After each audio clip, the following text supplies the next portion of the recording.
কাজ দুটো আমি কোথায় রাখলি বলো তো? হ্যাঁ কাজ পেপারের নিচে একটা কাজ আছে। আটা কাজ কোথায় একটা ওটা তো এর কাজ মনে হয়। একটা কাজ তো সেলিয়ে গেছে দিয়েছে। হ্যাঁ কাজ দিয়েছি তো। ওই নিচে করা কাজ আছে?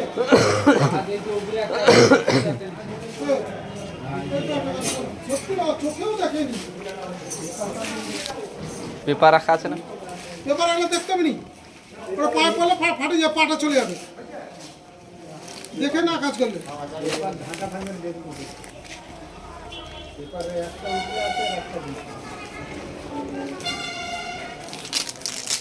কোথায় যাবে? কোথায় যাবে ওখানটা? 512 টাকা না 1600 আর 2100 3700 মান বলে ঘুরে যাবে।